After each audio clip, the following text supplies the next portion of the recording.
মানুষ সৃষ্টির সেরা জীব। যারা লেখাপড়া শিখে সমাজের উচ্চতর জায়গাগুলোতে বসে আছে, বিমান বাংলাদেশের মতো একটা গুরুত্বপূর্ণ পদে থেকে তার পরিবার মিলে একটা গৃহকর্মী মাত্র 11 বছরের শিশুর সাথে যে নির্মম কাজগুলো করেছে, এটা কি আসলে কোনো মানুষের কাজ?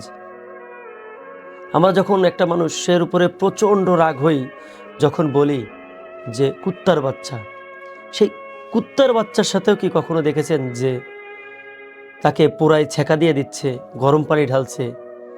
এই নির্মম বর্বরতা করতে কি কখনো একটা কুকুরের বাচ্চার সাথে দেখেছেন? যদি কুকুরের বাচ্চার সাথেই এরকম নিকৃষ্ট কাজ না করা যায়, তাহলে একটা 11 বছরের বাচ্চা মেয়ের সাথে কিভাবে করা যায়? একটু চিন্তা করে দেখেছেন? এরাই সমাজের এমন এমন অবস্থানে আছেন, সমাজের এরকমের অবস্থানে থেকেও যাদের মানসিকতা ফেরাউনের থেকেও জঘন্য। আমার মনে হয় ওদের ফেরাউনের সাথেও তুলনা দেওয়া বেমানান।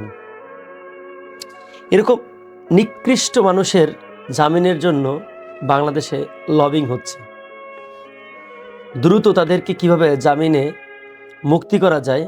আমার মনে হয় এই ছোট্ট বোন মোহনার সাথে যে ঘটনাটি ঘটেছে, যেভাবে তাকে নির্যাতন করা হয়েছে, এই পরিবারকে তো জেলে দেওয়া হয়েছে, এই মোহনার বিপক্ষে জামিনের জন্য যে সকল আইনজীবী বা যে সকল ব্যক্তি লবিং করছে, তাদেরকে ছুটানোর জন্য তদবির করছে।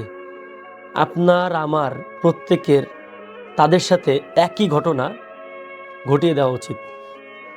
কারণ এটা বাংলাদেশ। আপনার অর্থ আছে, আপনার ক্ষমতা আছে, আপনার জন্য আইন নেই, আইনের প্রয়োগ নাই। যদি থাকতো, এই নির্যাতনের পক্ষে আইনজীবী পাওয়া যেত না। তাকে দেখবেন ঠিক 10 দিন 15 দিনের ভিতরে জামিন দিয়ে দিছে, সে বিদেশে চলে গেছে, কিছুই করতে পারিনি আমরা। পূর্বের ইতিহাস ঘেটে দেখেন, বাংলাদেশে যার অর্থ আছে কিন্তু তার আইন প্রয়োগ হয়েছে তার উপরে, এরকম নজির আপনি খুঁজে পাবেন না। এটারও কোনো সঠিক বিচার হবে না। আপনি লিখে রাখেন, এই সকল মানুষগুলো যখন সমাজের উল্লেখযোগ্য বড় বড় পদবি নিয়ে বসে থাকে, তারা আসলে সেই জায়গাগুলোতেও কি করে একটু ভেবে দেখেন। আজ আমরা পুরো বাংলাদেশ এই মোহনার পাশে দাঁড়াবো। মোহনাকে ন্যায় বিচার পেতে আমরা চেষ্টা করব, পারবো কিনা জানি না, তবে আপনার আমার এই মোহনার পাশে দাঁড়ানো উচিত। আপনি খুঁজে দেখেন, এরকমের অনেক প্রভাবশালী মানুষের ঘরের গৃহকর্মী এরকম নিত্য দিন নির্যাতনের শিকার হচ্ছে, কিন্তু আপনার আমার চোখে আসছে না বিধায় আমরা দেখছি না। এটা আমাদের সমাজের বাস্তব চিত্র।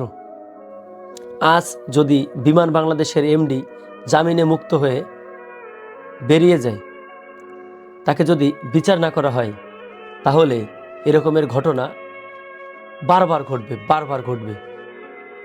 একে যদি সঠিক বিচারের আয়তায় না যায়, তাহলে এটা হয়তোবা কিছুটা হলেও কমবে। আমরা চাই মোহনা ন্যায্য বিচার পাক। বাংলাদেশে আইন বলতে যে কিছু একটা আছে, সেটা বাংলার মানুষ জানুক। ক্ষমতাই টাকাই সব কিছু না, এটা প্রমাণ হোক।